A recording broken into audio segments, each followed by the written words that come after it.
प्रयागराज की कर लेते हैं। प्रयागराज में 13 जनवरी से होने जा रहे सबसे बड़े धार्मिक मेला महाकुंभ में अब माफिया अतीक अहमद की भी एंट्री हो गई है। राष्ट्रीय हिंदू दल संगठन ने महाकुंभ में संगम तट पर अतीक अहमद और अशरफ की हत्या के बैनर पोस्टर लगवा दिए हैं। पोस्टर में लिखा है कि अतीक का आतंक मुक्त प्रयागराज महाकुंभ में आपका स्वागत है। बैनर पोस्टर में अतीक की हत्या के तीनों आरोपियों को देवदूत बताया गया। संगठन ने अतीक को मारने वाले आरोपियों को प्रशस्ति पत्र देने का ऐलान किया है। घाट पर मौजूद अखाड़ा के संतों को प्रशस्ति पत्र सौंपा गया। ऐलान किया गया है कि आरोपियों के परिवार के लोगों को सम्मानित करेंगे। सम्मान पत्र भी तैयार किया गया है। तस्वीरें आपके सामने, अतीक अहमद के पोस्टर, उस पर क्रॉस का निशान और इसके अलावा राष्ट्रीय हिंदू दल संगठन की तरफ से कहा गया है कि अब जो आतंक होता था अतीक का प्रयागराज में, उससे मुक्त हो चुका है प्रयागराज। ऐसे में मेला क्षेत्र में आपका स्वागत है, प्रयागराज में आपका स्वागत है, महाकुंभ में आपका स्वागत है।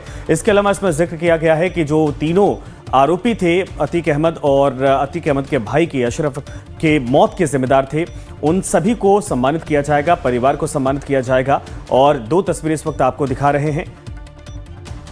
तो प्रयागराज में जिस तरह से महाकुंभ की तैयारियां दिव्य और भव्य तरीके से चल रही हैं, तो वहीं दूसरी तरफ अब अतीक अहमद की भी इस पूरे मामले में एंट्री हो चुकी है। महाकुंभ में राष्ट्रीय हिंदू दल द्वारा बैनर पोस्टर लगाए गए हैं। तस्वीर आपको दिखा रहे हैं। पहली तस्वीर देखिए जिसमें अतीक अहमद की फोटो है, उस पर क्रॉस का निशान है और ऐसे में राष्ट्रीय हिंदू दल द्वारा ये बैनर लगवाया गया है जिससे संकेत ये दिया गया है कि अब महाकुंभ और प्रयागराज की अगर बात करें तो वहां से अतीक के आतंक से मुक्ति प्रयागराज को मिल चुकी है। वहीं दूसरी तस्वीर देखिए जहां राष्ट्रीय हिंदू दल द्वारा ये भी स्पष्ट कर दिया गया है कि जो तीनों आरोपी थे, अतीक अहमद और उसके भाई अशरफ के हत्याकांड के तीनों आरोपियों को सम्मानित भी इस दौरान किया जाएगा।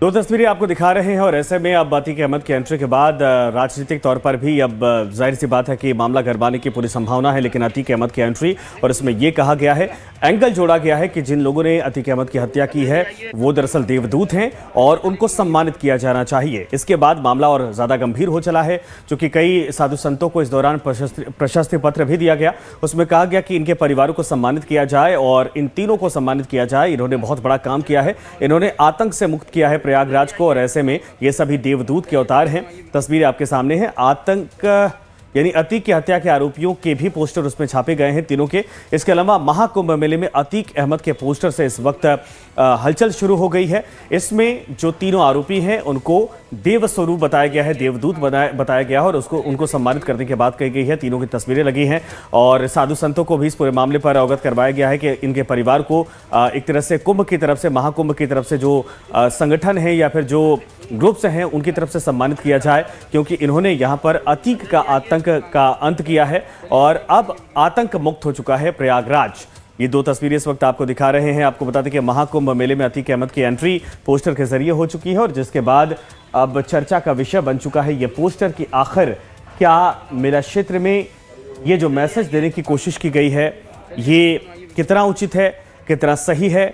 और तीनों जो आरोपी हैं जो जेल में बंद हैं उनको देवदूत बताया गया है और तीनों को सम्मानित करने की बात कही गई है। बढ़ते आगे।